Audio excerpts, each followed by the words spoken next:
मंगल मैं मंगल चरण वीतराग विज्ञान नमो ताई जाते भय अरिहंतादि महान जो विद्याधि सागर सुधी जो विद्याधि सागर सुधी गुरु हैं हितेशी शुद्धात्म में निरत नित्य हितोपदेशी वे पाप ग्रीष्म ऋतु में जल हैं सयाने पूजूं उन्हें सतत केवल ज्ञान पाने वंदू उन्हें सतत केवल ज्ञान पाने। बोलिए अंजन गिरी के मूलनायक चिंतामणि पारसनाथ भगवान की। अंजन गिरी में जिनका जन्म हुआ है ऐसे भगवान वीतरागी हनुमान की। परमकारी संत शिरोमणि आचार्य गुरुवर विद्यासागर जी महामुनि राज की। पूज्य मुनि श्री 108 दुर्लभ सागर जी महाराज की।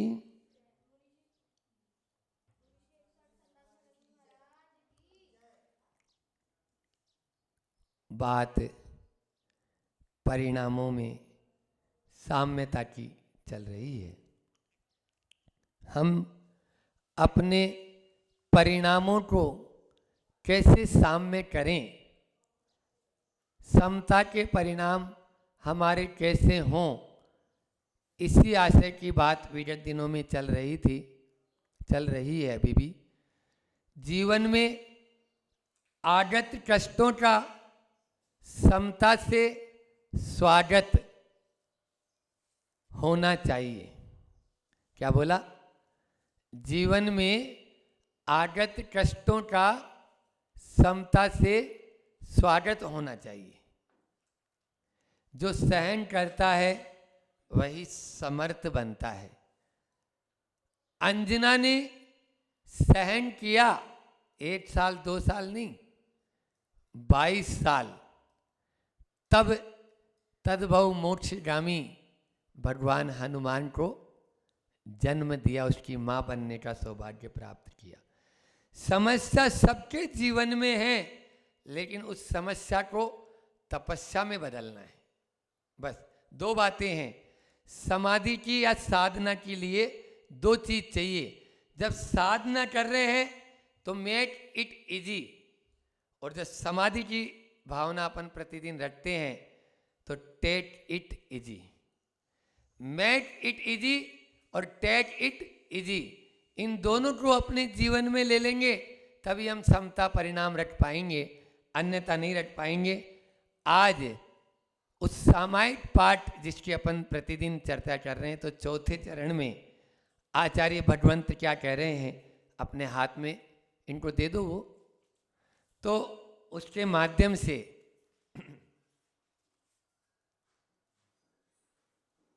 वे कहते हैं तू यदि समता में लीन होना चाहता है तो तुम्हें बहुत दूर नहीं जाना, बस चरणों में आना है। किसके चरणों में आना है? कल श्रेणिक चारित्र पढ़ रहे थे, उस श्रेणिक चारित्र में भी अभी यही चल रहा है कि वीतराग प्रभु आपके दरबार में आ गया, अब मुझे और कहीं नहीं जाना, और कहीं नहीं जाना रे भैया, बस प्रभु के चरणों में आना है, वीतराग गुरु के चरणों में आना है, जिनवाणी की शरण में आना है। यहां पर भी 4थे चरण में अपन देखते हैं क्या कह रहे हैं। मुनि सलीना विवकीलिता विव स्थिरो निखाता विव बिंबिता विव पादो त्वदीयो ममति स्थितां सदा तमो दुनानो रदिदीपिका विव। बोलो, मुनीसलीना विविचीलिता विव। बोलो।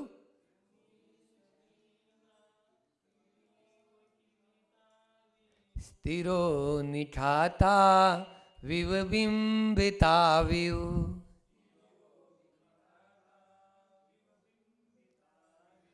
पादौ त्वदीयो मम तिष्ठितां सदा।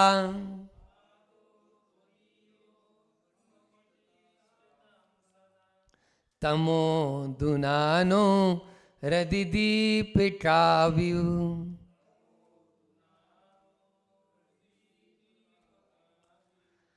कहीं पर बहुत अंधेरा हो, जीएसटी कमिश्नर साहब बैठे हुए हैं, कहीं पर बहुत अंधेरा हो तो काला जी क्या करना पड़ेगा? एक लठ लेके उसको मारना पड़ेगा क्या?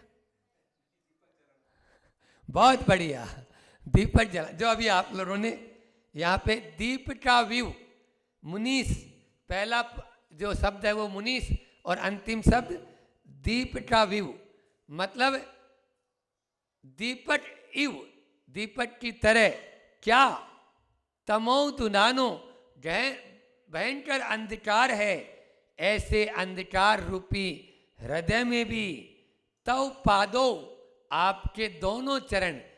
इसमें हर जगह द्विवचन का प्रयोग किया है, आप देखिए, चाहे वो लीनौ, स्थिरौ, निश्चितौ, कीलितौ, है ना, बिंबितौ, ये द्विवचन का प्रयोग क्यों किया? आपके पाद युगल, आपके दोनों चरण दो दीपक के समान है।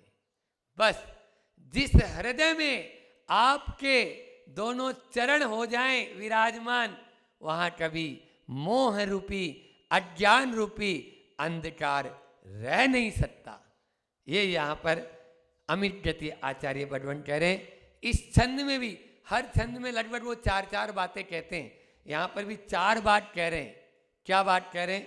बहुत अच्छी बात है, बहुत। इसको दिल और दिमाग में अपन बैठा लें और फिर इसकी मैं आध्यात्मिक रूप से और अलग से व्याख्या कर दूंगा। अभी यहाँ पर इस छंद में 4 जो बात कही है वो है, पहला है लीनो, यानी कैसे हैं, जो भट्ट होता है वो लीन हो जाता है। लीनो मतलब लीन हुए के समान, इव, इव यानी समान, सब में इव इव लगा है।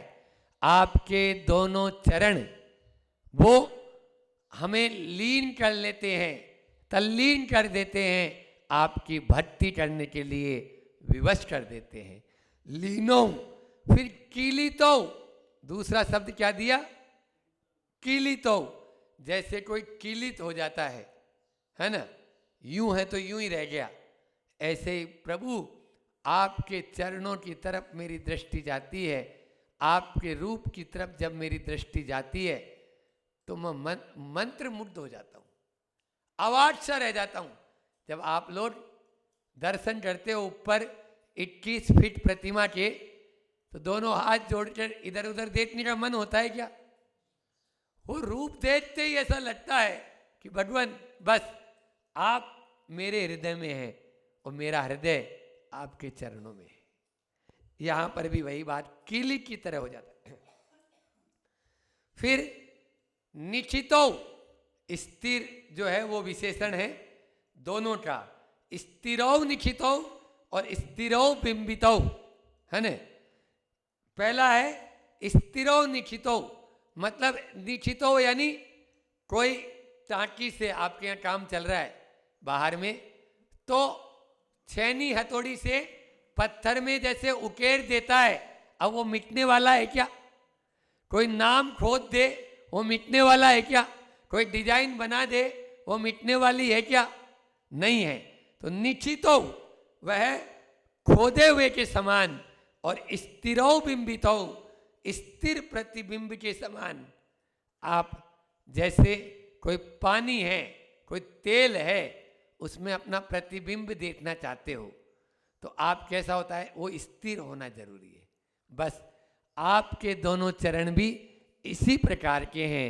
वे मेरे भीतर में जो हलचल मल रही है, जो खलबली हो रही है, जो संसार की उथल पुथल हो रही है, आपके चरणों में आते ही स्थिरौ प्रतिबिंबौ, स्थिर हो जाती है, बिल्कुल शांत हो जाती है।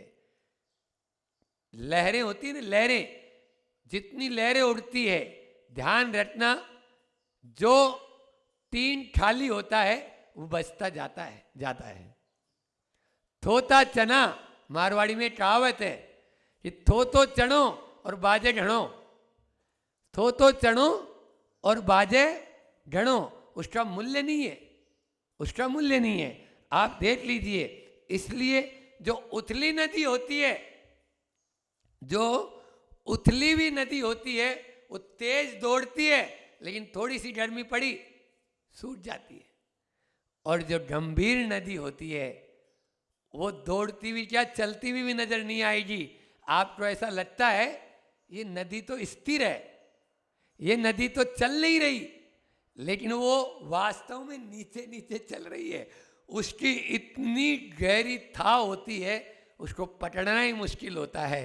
हमारे अंदर में भी वैसी गंभीरता तभी आएगी जब हम प्रभु के चरणों को पकड़ लेंगे। बस उनके चरणों को पकड़ लो, फिर आप उथले उथले नहीं रहेंगे, आप भी गंभीर बन जाएंगे।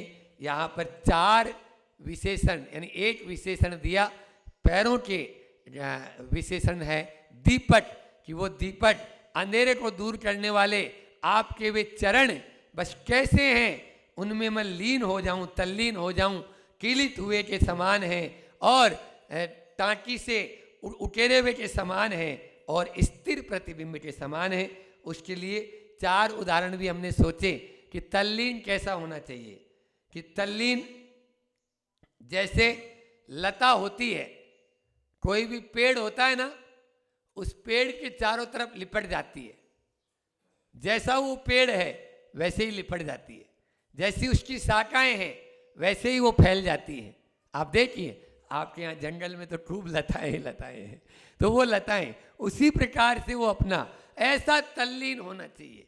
तल्लीनता का उदाहरण देखो कैसा होता है, जब तल्लीन हो जाते हैं कि गुरु और शिष्य चले जा रहे थे, संध्या वंदन का समय हो गया, संध्या वंदन का समय था, दोनों ने अपना तौलिया बिछाया और बैठ गए। अब बैठ तो गए, इतने में जंगल था, जैसा यहाँ पर अंजनगिरी का जंगल है। अब जंगल में कौन, शेर, चीता, भालू यही रहते, तेंदुआ, आपके यहाँ तेंदुआ बहुत है। तो सामने से शेर आता हुआ नजर आया। अब जो शिष्य था वो अभी कच्चा था, उसने अपनी आंखें पूरी बंद नहीं की थी। हम बोलते हैं ना, आंखें बंद करो शुरू में मंडलाचरण के समय, इसीलिए कराते हैं कि बाहरी वातावरण से पूरा हट जाएं और अपने भीतर में डूब जाएं, तल्लीन हो जाएं, इधर उधर की बातें नहीं। अभी मैंने बोला था रीढ़ सीधी और आंखें बंद कर लें, दोनों आंखें बंद, दोनों हाथ जोड़ लें, बोला था ना। तो ये इसीलिए अपनी आंखें खुली। अब वो शिष्य की आंखें खुली, सामने से शेर आ रहा, शेर तो आ रहा, अब उसकी तो बिल्कुल डर गया, दिल उसका धक धक धक धक धक धक, शेर आता जा रहा है, उसी तरफ आ रहा है। उसने गुरुजी से बोला धीरे से, गुरुजी शेर आ रहा है सामने से, दबी आवाज में। उन्होंने सुना ही नहीं, कोई मतलब नहीं, वो अपनी प्रभु की भक्ति में लीन थे। गुरुजी शेर बिल्कुल पास में आ गया, आपकी आप जानो, मैं तो पेड़ पे जा रहा हूं। गुरुजी कोई मतलब नहीं, वो पेड़ पे चढ़ गया, वहां से भी आवाज लगाई। गुरुजी शेर बिल्कुल पास में आ गया, गुरुजी क्या के लिए सुने, शेर आया, गुरुजी को सूंघा और गुरुजी अपने भक्ति में प्रभु के साथ लीन थे। उसने 3 प्रदक्षिणा दी गुरुजी की। वो पेड़ पर से श्वास को रोक कर देख रहा है कि आज तो गुरुजी का अब तो अंत ही होना है, बिल्कुल श्वास ऊपर नीचे भी नहीं हो रही। लेकिन तभी शेर ने 3 प्रदक्षिणा दी और जिस दिशा से आया था उसी दिशा में वो वापस चला गया, वापस लौट गया। किसका कमाल, भक्ति का कमाल। अभी और आगे देखो, आगे क्या होता है। धीरे धीरे जब शेर आंखों से ओझल हो गया, तब शिष्य को सांस आई और फिर नीचे उतरा। उतरा तो ये अपनी भक्ति पूरी हो गई थी। पूरी भक्ति हो गई तो दोनों साथ साथ जा रहे थे, पैदल चलते चले जा रहे थे। और इतनी देर में गुरु जी के से ये बोलता है शिष्य, गुरु जी अभी मैंने देखा कि एक शेर आया था, आया होगा। गुरु जी ने बोला आया होगा, मैंने आपको बोला था, बोला होगा, आपने नहीं सुना, नहीं सुना होगा। मैं पेड़ पर चढ़ गया होगा, शेर आपके बिल्कुल पास में आया होगा, आपकी 3 प्रदक्षिणा लगाया होगा, वो जिस दिशा से आया उसी दिशा में वापस चला गया होगा। इतनी बात चल ही रही थी, इतनी बात हो ही रही थी, तभी यहां वहां पर एक मच्छर बैठा। गुरुजी ने अपने रुमाल से उसको धीरे से उड़ाया। अब शिष्य से नहीं रहा गया, बोले गुरुजी मैं क्या देख रहा हूं, अभी शेर आया, आपको कोई फर्क नहीं पड़ा, और एक छोटा सा अदना सा इतना सा मच्छर आया, आप उसको रुमाल से हटा रहे हैं। गुरुजी ने जो जवाब दिया वो लाजवाब है, आप अपन सबको याद रखना है। गुरुजी बोलते हैं बेटा उस समय मैं भगवान के साथ था, अब तेरे साथ। उस समय मैं भगवान के साथ था, भगवान में तल्लीन था, भगवान में लीन था, शेर भी आ गया, कोई फर्क नहीं पड़ा। और जब संसार में संसारी प्राणियों के साथ रहोगे तो एक मच्छर, क्या मच्छर तो बहुत छोटा, और उससे भी छोटा कोई होगा तो भी अपन को फर्क पड़ जाता है। ये है तल्लीनता का, हमें तल्लीन होना है। उसके बाद में दूसरा है किलितो। किलित कैसा होता है, आप लोगों ने पढ़ा होगा ना, जब जब सतियों पर, जब जब महात्माओं पर उपसर्ग आए, साधु पुरुषों पर, सेठ सुदर्शन को सूली पर चढ़ाने का आदेश दे दिया, तो जिन्होंने सूली पर चढ़ाना था उनके हाथ यूं ही रह गए, किलित हो गए। क्यों? सेठ सुदर्शन ने कोई नहीं अपने कर्म सिद्धांत को याद किया और भगवान को प्रणाम किया, भगवान यदि मैं तिल मात्र भी दोषी हूं तो मुझे सूली पर चढ़ा दिया जाए, अन्यथा आप ही देख लीजिए, आपके धर्म की ही अप्रभावना होना है। बस ऐसा। सीता, सीधा जो अग्नि थी वही नीर बन गई। क्यों हुई? ये इसी प्रकार से होता है, जिन जिन के साथ में इस प्रकार से वह किलित कर देते। फिर उसके बाद में निखितो, निखितो मतलब खोदे हुए पत्थर के। अपन ने सुना है कसायों में भी आता है कि एक रेखा वैसी होती है जल की रेखा समान, इधर बनाई उधर मिट गई। जल में आप लाइन बनाओगे तो आगे बनाओगे पीछे, हमारे अंदर में भी परिणाम ऐसे ही होने चाहिए, आगे लाइन बनाए पीछे मिट जाए। और ज्यादा है तो धूली रेखा आ गई। धूली रेखा में कैसा होता है, धूल में अपन ने रेखा बनाई, आगे बनाई, पीछे थोड़ी देर बाद में हवा चलेगी तब मिटेगी। फिर मिट्टी की रेखा में और थोड़े से होते हैं, और पत्थर की रेखा, पत्थर में एक बार बना दिया यदि अपन ने तो कैसा हो जाएगा, फिर वो मिटेगा क्या? नहीं। यहाँ पर अच्छाई में भी ऐसा लगाएंगे अपन, ये बुराई में नहीं लगाना, अच्छाई में लगाना कि अपना जैसा प्रभु का नाता है वो पत्थर की रेखा के समान होना चाहिए, थोड़े मोड़े में मिटने वाला नहीं होना चाहिए। हमारे तो यहाँ ऐसा होता है, हम बुराई में लगाते हैं वो वाला और अच्छाई में लगा लेते हैं ये वाला।